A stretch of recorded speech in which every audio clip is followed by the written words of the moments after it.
diterjemahkan menjadi dua hal, yaitu core value dan employer branding. Core value, nilai dasar. Nilai dasar ASN di Indonesia itu dengan tagline berakhlak. Berakhlak itu makna dimaknai sebagai berakhlak dalam konteks kita tahu makna berakhlak. Berakhlakul karimah, berakhlak baik. Orang-orang yang berakhlak itu berbeda dengan hewan karena dia memiliki akal, menyebabkan dia manusia berbeda dengan hewan karena manusia memiliki akal, dan dari akal itu muncul akhlak. Hal-hal yang bagus. Maupun akhlak itu merupakan singkatan dari berorientasi pelayanan, akuntabel, kompeten, harmonis, loyal, adaptif, kolaboratif. Dimaknai satu-satu, berorientasi pada pelayanan. Pak, saya mau bukan unsur pelayanan, Pak, sama guru. Sebentar. Tahu, ibu dan bapak, ibu itu memberikan unsur pelayanan. Pelayanan apa yang diberikan ibu dan bapak? Pelayanan pendidikan. Pendidikan di situ pendidikan dan pembelajaran. Pembelajaran itu menyangkut knowledge, pendidikan itu menyangkut karakter, budi pekerti dan seterusnya. Jadi ibu dan bapak, bisnisnya, bapak ibu dan bapak itu bukan jual puntennya, punten ini kasar saya. Ibu dan bapak itu bukan menjual suara. Jadi bukan asal ngomong di depan kelas. Penyanyi menjual suara, pelawak menjual suara, guru menjual suara. Bedanya di mana? Bedanya Pak, kalau penyanyi jutaan, kalau 1 jam, kalau guru 1 jam mereka berdua juga. Jangan lihat itunya. Kalau menyanyi itu suaranya sesuai dengan nada. Kalau pelawak suaranya dirancang supaya menggelitik, membuat orang tertawa. Kalau guru suaranya isinya itu ilmu pengetahuan. Itu dalam konteks pengajaran. Tapi ibu dan bapak juga mendidik. Mendidik itu adalah membentuk sikap, budi pekerti. Ibu dan bapak itu bukan, maka dulu waktu Indonesia Merdeka, Kementerian Pendidikan itu pertama itu namanya Kementerian Pengajaran, bukan Kementerian Pendidikan. Dulu namanya Kementerian Pengajaran. Menterinya siapa? Ki Hajar Dewantara. Kemudian sejalan dengan waktu dirubah namanya pendidikan, karena di Indonesia mah guru itu bukan trainer. Bedanya dengan trainer, pelatih dan kelompok trainer lainnya itu hanya melatih skill. Ibu dan bapak punya pikiran sekolah saya mah sekolah unggulan, karena masih sekolah penggerak. Sekolah penggerak itu bukan sekolah unggulan. Yang kedua, inputnya tidak dirubah, cara mengajarnya saja yang berubah. Dari yang hari ini akan dipelajari itu yang keempat, yaitu pembelajarannya mesti pembelajaran berdiferensiasi 4 indikator, yaitu hasil belajar, lingkungan belajar, pembelajaran, refleksi diri, dan penjelasan. 3 hal yang nanti bagaimana cara mengukurnya? Cara mengukurnya itu pakai rapor pendidikan. Pertanyaannya adalah hari ini apakah di SMP 6 sudah melihat, sudah melakukan assessment, titik nolnya di mana? Kalau mau lari maka nol. Kalau isi bensin mah dimulai dari nol. Nolnya di mana? Ini sekolah program sekolah penggerak. Mulai tanggal 2 Januari itu titik nolnya di mana? Ya mestinya kita diskusikan ini di bulan Desember ya, untuk sama-sama buka rapor pendidikan, kemudian kita literasinya sampai di mana, yang merah apa aja, numerasinya mana apa aja. Ya, nanti tahun pertama, tahun kedua, ketiga, harapan kita setelah program ini selesai diukur lagi sekolah ini sampai di level yang diharapkan atau malah justru di atas, atau sekolah penggerak itu nanti akan mengalami 5 hal ini. Pertama, penampilan konsultatif dan asimetris dari kementerian melalui UPT yang ada dan dinas pendidikan. Nanti ada PMO ya, Pak ya. Ada PMO, tugas dari PMO ini adalah memberi pendampingan. Ini belum mulai. Nanti minggu depan ahlinya belum datang. Nanti dari dinas pendidikan dulu komunikasi dengan BPPT dan BPGB untuk ngomongin tentang bagaimana metode pendampingan sekolah ini. Akan datang kami dari dinas pendidikan dan dari BPMP datang untuk memberi pendampingan. Nanti tugasnya punten ada nanti konsultatif dan punten pendampingannya simetris dan asimetris, lebih banyak asimetrisnya. Kalau asimetris itu bagaimana? Daring, nanti ya. Daring. Tapi sekali-sekali akan datang, ya, tenang aja. Penguatan SDM melalui IHT, ya, pembelajaran guru dengan paradigma baru yang tadi pembelajaran berdiferensiasi. Kemudian penguatan Satu lagi di pembelajaran yang paling baru itu, selain pembelajaran diferensiasi, itu nanti harus membentuk komunitas pembelajaran. MGP harus hidup kembali di sekolah, bukan MGP kota. Kemudian ada perencanaan pelajaran, Pak ini sudah melakukan karena APAS itu disusun itu, dan yang terakhir adalah digitalisasi. Salah satunya adalah PMN, salah duanya adalah penggunaan e-rapor, salah tiganya adalah salah tiga salah semua Pak. Semua di sekolah akan didigitalkan.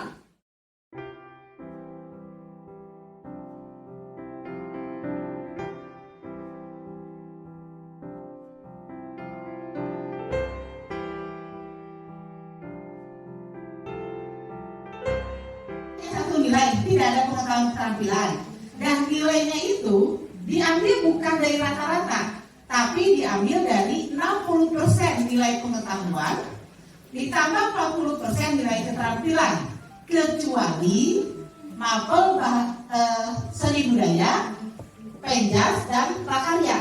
Dibalik 40% pengetahuan dan 60% keterampilan. Sehingga juga kalau dijumlahkan oleh siswa, jumlah rapot yang sekarang dengan jumlah rapot yang lama tentu akan ada perbedaan. Kebijakan baru di bidang pendidikan, sehingga nanti kompetensi Bapak Ibu semakin berkembang dan berdampak terhadap hasil atau proses pembelajaran, juga berkontribusi dalam meningkatkan mutu sumber daya manusia di Kota Cimahi. Begitu ya Bapak Ibu. Pertama-tama saya mengucapkan terima kasih dan apresiasi yang sebesar-besarnya kepada Bapak Kepala Sekolah dan Bapak Ibu semua timnya atas ide, kreativitas, dan inovasinya dalam mengelola SMP Negeri 6 ini menjadi terus-menerus menjadi sekolah yang mendapat kepercayaan tinggi dari masyarakat ya Pak ya, terus-menerus difavoritkan. Semangat Bapak Ibu? Semangat! Pada kesempatan ini Ibu ada 3 materi ya, ada 3 materi. Yang pertama itu adalah tentang Perdirjen GTK nomor 6565 tentang kompetensi guru. Karena Bapak Ibu ini SMP 6 ini adalah sekolah yang sudah terpilih untuk menjadi sekolah pelaksana atau melaksanakan sekolah penggerak. Iya, nah maka untuk sekolah penggerak yang paling utama selain Bapak Kepala Sekolahnya mendapatkan intervensi dari kementerian, dari dinas, dari provinsi, yang kedua itu adalah harus meningkatkan kualitas sumber daya manusianya. Nah, pemerintah melalui Dirjen GTK sudah menggulirkan ini sejak tahun 2020, sejak mulai digulirkan sekolah penggerak dan guru penggerak, yaitu Perdirjen nomor 6565 tahun 2020 tentang update-nya peningkatan kompetensi guru. Kemudian yang kedua ada surat edaran menteri. Surat edaran menteri di akhir tahun 2022 untuk menyongsong proses pembelajaran 2023 bagi sekolah yang belum melaksanakan kurikulum merdeka dan sekolah yang melaksanakan kurikulum merdeka jalur mandiri belajar. Di mana Bapak Ibu di semester ini, semester genap, walaupun Bapak Ibu di prinsip pembelajaran dan asesmennya harus sudah mengadopsi prinsip IKM, tetapi konten materi sumbernya Bapak Ibu masih menggunakan ya kurikulum 2013 KD, kompetensi dasar, KI dan KD. Nah, oleh karena itu pemerintah menggulirkan panduan pembelajaran dan asesmen kurikulum 2013 yang baru, yang paradigma baru. Isinya adalah cikal bakal kurikulum merdeka gitu. Sama oleh Ibu sudah dibaca, kemudian kami juga mendapatkan informasi dari pusat, tidak ada PowerPoint-nya Pak, sudah dibedah, dibuat PowerPoint sendiri. Ternyata sama semua prinsip asesmen dan penilaiannya dengan kurikulum merdeka. Hanya contoh-contoh pembahasannya masih menggunakan kompetensi dasar. Karena Bapak Ibu kan semester ayeuna acan aya nu nganggo CP. Acan Sadayana masih nalo KD. Iya, nah itu yang kedua. Kemudian yang ketiganya nanti ada aktualisasinya atau aksinya. Bapak Ibu harus menganalisis dan memetakan. Menganalisis apa? Menganalisis KD. Bapak Ibu membuat rumusan materi esensial. Kenapa harus dibuat materi esensial? Kenapa Bapak Ibu? Ya karena Bapak Ibu tahu semua bahwa konten materi di kurikulum 2013 itu sangat banyak gitu ya Bapak Ibu. Sedangkan kita mau menggunakan prinsip IKM. Kalau di prinsip IKM itu diantaranya salah satu prinsipnya apa Bapak Ibu? Fokus pada kompetensi dan karakter. Jadi mengurangi konten. Kenapa kita mengurangi konten? Karena agar di pembelajarannya itu tidak larut Bapak Ibu menyampaikan materi saja. Karena kalau di kurikulum Merdeka itu setiap pertemuan, setiap Bapak Ibu ke kelas harus selalu ada aktivitas siswanya di kegiatan pembelajaran.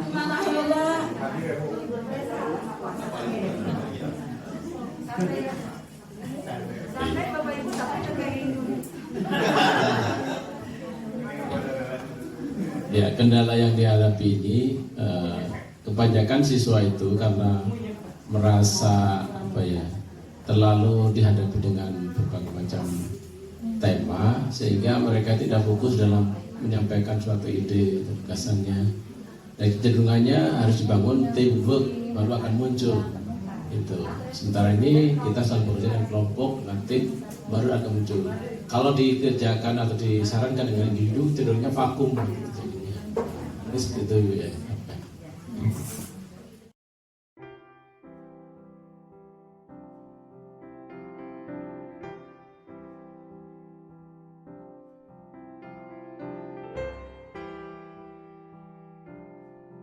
Sehingga semua pelajaran itu analogi ya, yang kita tadi analogi bahwa semua pelajaran diberikan tanpa melihat perbedaan karakteristik peserta didik.